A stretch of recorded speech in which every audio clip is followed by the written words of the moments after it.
Assalamualaikum warahmatullahi wabarakatuh. Bismillahirrahmanirrahim. Al-Fatihata ila ruhi sayyidina wa habibina wa syafi'ina Rasulillah sallallahu alaihi wasallam wa alihi wa ashabihi wa azwajihi wa dzurriyyatihi wa jami'i anbiya'i wal mursalin wal awliya'i wal ulama'i wa syuhada'i was sholihin aina ma kanu min masyariqil ardi ila magharibiha, khususan Maulana Syekh Abdul Qadir Al-Jilani radhiyallahu anhu wa Syekh Abdul Hasan Asy-Syadzili, thumma ila arwahi walidina wa masyayikhina wa dzawil huquqi alaina wa alim ajma'in, thumma ila arwahi amwati hadhil baladati minal muslimin wal muslimat wal mu'minin wal mu'minat, wa nakhussu khususan ila ruhi Syekh Muhammad bin Muhammad Dawud As-Sunhaji wa Syekh Maimun Zubair wa Syekh Zubair Dahlan wa Syekh Mutamakin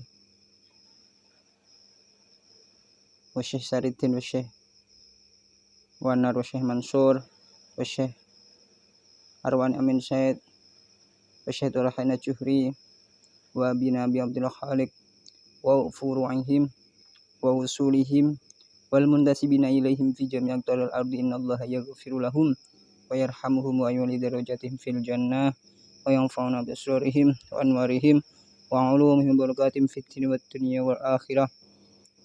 Al-Fatihah. A'udzu billahi minasyaitonir rajim. Bismillahirrahmanirrahim. Alhamdulillahi rabbil alamin arrahmanir rahim maliki yaumiddin.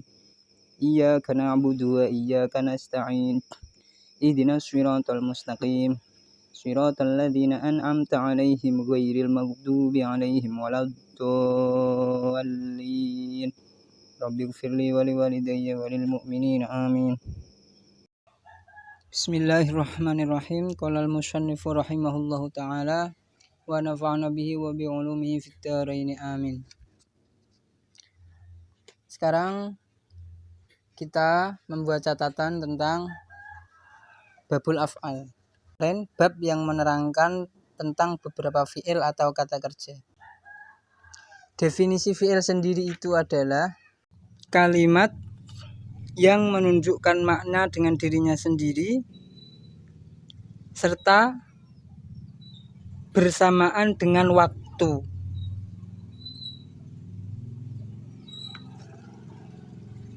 Itu adalah definisi kalimat fi'il. Kemudian ketika kita masuk ke bab fi'il ini, fi'il dibagi tiga, ada fi'il madhi, fi'il mudhari' dan fi'il amar. Yang pertama adalah fi'il madhi. Definisi fi'il madhi adalah kalimat yang menunjukkan pekerjaan yang sudah dilakukan dan sudah selesai. Itu adalah fi'il madhi. Kalau di kitab kalian, fi'il madhi hanya ditunjukkan dengan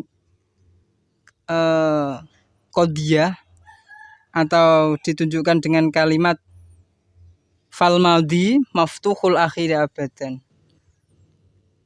Fi'il madhi itu dibaca fathah huruf akhirnya selamanya. Itu di kitab kalian.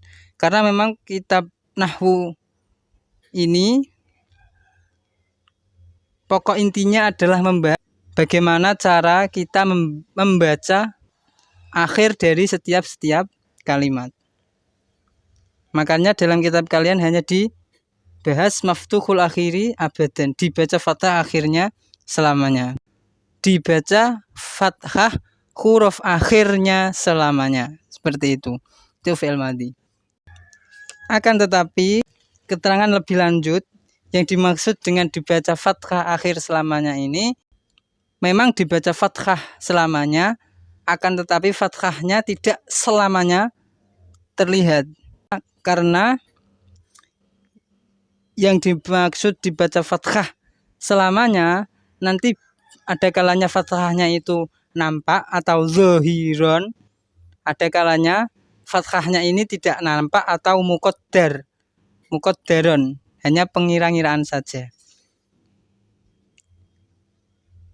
Kenapa dibaca fathah selamanya? Karena fi'il madhi itu termasuk dari golongan kalimat yang mabni. Saya terangkan bahwasanya kalimat itu dibagi dua, ada yang mu'rab, ada yang mabni. Mu'rab itu akhir kalimat yang bisa berubah-ubah karena ada amil di depannya, sedangkan mabni itu adalah kalimat yang tidak bisa berubah-ubah akhir kalimatnya walaupun di depannya ada amil. Seperti itu. Itu adalah mu'rab dan mabni. Kita kembali ke fi'il madhi. Untuk lebih jelasnya, dalam kitab kalian Amtsilatut Tasrifiyah yang diajarkan Pak Sakib, kalau masih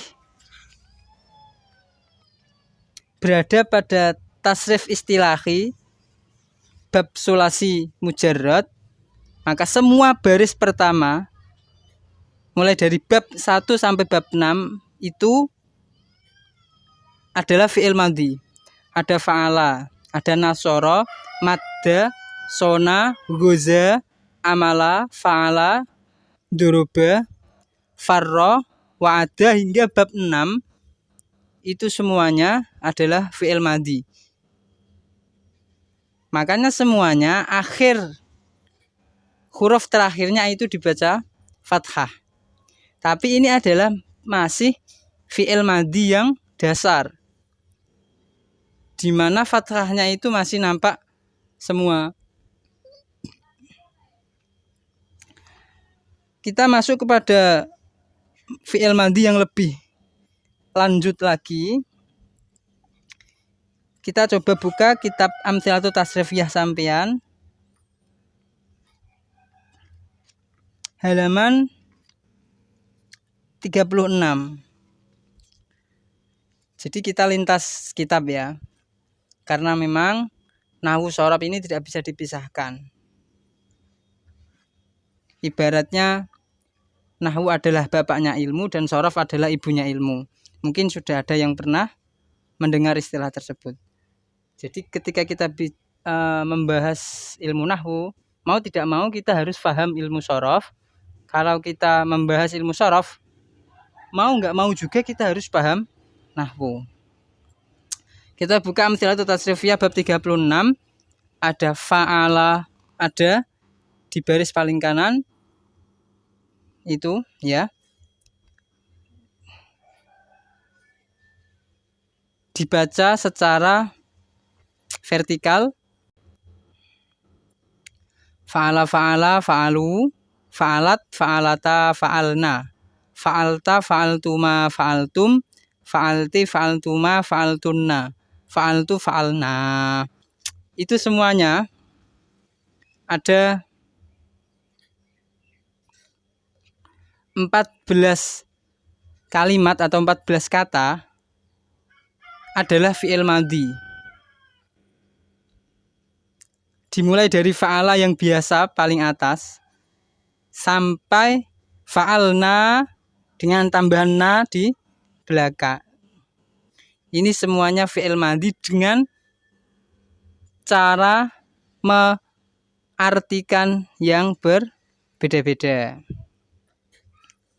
Kalau fa'ala yang pertama itu adalah sudah mengerjakan.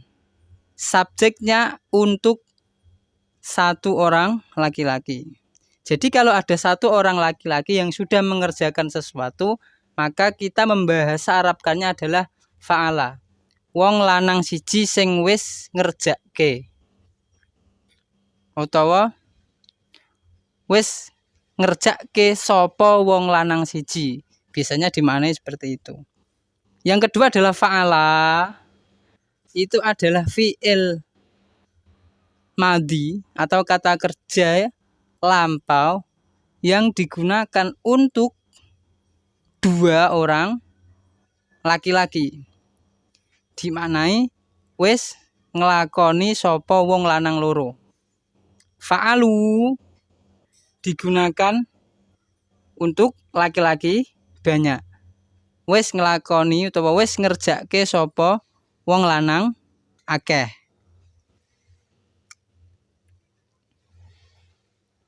Seterusnya fa'alat ini adalah satu perempuan. Wis ngerjakke sapa wong wedok siji. Fa'alata ini digunakan untuk dua orang perempuan. Wis ngerjakke sapa wong wadon loro. Fa'alna wong wadon akeh, banyak. Wis ngerjakke sapa wong wedok akeh. Fa'alta ini digunakan untuk kamu, orang satu. Fa'alta ini digunakan untuk kamu yang diajak bicara ya. Kamu laki-laki satu. Fa'alta wis ngerjakke sapa sira lanang siji. Artinya seperti itu. Fa'altuma digunakan untuk kamu dua laki-laki. Fa'altuma artinya wis ngerjakke sapa sira lanang loro. Fa'altum digunakan untuk kamu laki-laki banyak. Wis ngerjakke sapa sira lanang akeh. Fa'alti digunakan untuk kamu satu perempuan. Wis ngerjakke sapa sira wadon siji. Fa'altuma kamu dua perempuan. Wis ngerjakke sapa sira wedok loro. Fa'altunna digunakan untuk kamu perempuan banyak. Wis ngerjakke sapa sira wadon akeh. Fa'altu digunakan untuk yang berbicara, saya.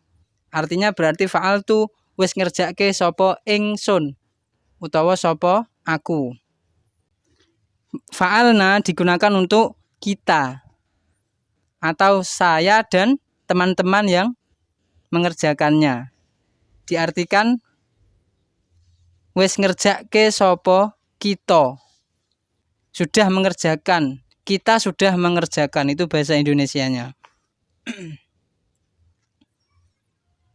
Kita sudah mengerjakan. Nah, untuk fa'alna ini bisa digunakan untuk kita dan bisa digunakan untuk kata saya juga. Fa'alna ini bisa digunakan untuk saya, satu orang juga. Bukan hanya untuk kita. Makanya di Al-Quran itu sering Allah menyebut saya dengan lafalna. Akan tetapi nanya itu untuk mengagungkan diri sendiri. Kalau kita adalah seorang yang agung, misal raja atau presiden yang berbicara dengan hambanya yang dikira hina, maka kita bisa menggunakan na. Tapi ini kalau kita biasa-biasa saja menggunakan lafal na, ini menjadi seolah-olah sombong. Berbeda kalau itu adalah Tuhan berbicara dengan kita. Fa'alna bisa juga diartikan wis ngerjakke sapa kita utawa atau wis ngerjakke sapa ingsun dengan nada agak sombong. Nah, Allah ini sering di Al-Quran menggunakan na. Walaqad khalaqnal insan, dan benar sekali saya sudah menciptakan, tapi menggunakan na. Saya sudah menciptakan. Dan Allah patut, Gusti Allah itu patut sekali menggunakan kata na, karena prestasi yang sudah Allah buktikan dengan menciptakan bumi, langit, isinya. Bahkan akhiratnya juga seperti itu. Itu fa'alna. Ini fa'ala sampai bawah. Ini adalah cara kita menggunakan fi'il madhi. Bagaimana cara kita kalau ada 3 orang laki-laki sedang menolong orang atau melakukan pekerjaan yang lainnya atau bagaimana, dan sudah selesai mengerjakannya. Nah, membahasa Arabkannya adalah dengan fi'il madhi 14 suku kata ini. Kita bisa menggantinya dengan nasoro. Kita lihat di baris setelah ini ada lafal nasoro, nasoro, nasoru. Ini artinya nanti juga sama. Nasoro, satu orang laki-laki yang sudah menolong. Nasoro, dua orang laki-laki yang sudah menolong. Nasoru, banyak orang laki-laki yang sudah menolong. Nasorot, satu orang perempuan yang sudah menolong. Nasorota, dua orang perempuan yang sudah menolong. Nasorna, banyak orang perempuan yang sudah menolong. Nasorna, banyak perempuan yang sudah menolong. Nasorta, kamu satu laki-laki sudah menolong. Nasortuma, kamu dua laki-laki sudah menolong. Nasortum, kamu banyak laki-laki sudah menolong. Nasorti, kamu satu perempuan sudah menolong. Nasortuma, kamu dua perempuan sudah menolong. Nasortunna, kamu banyak perempuan sudah menolong. Nasortu, saya sudah menolong. Nasorna, kita sudah menolong. Ini adalah cara menggunakan fi'il madhi dan bisa diterapkan ke fi'il madhi yang lainnya di bab fi'il tsulasi mujarrad atau yang lainnya. Silahkan dipraktekkan sendiri-sendiri. Terima kasih, sampai di sini pengenalan fi'il madhi. Seperti biasa dicatat. Wallahu a'lam bishawab. Assalamualaikum warahmatullahi wabarakatuh.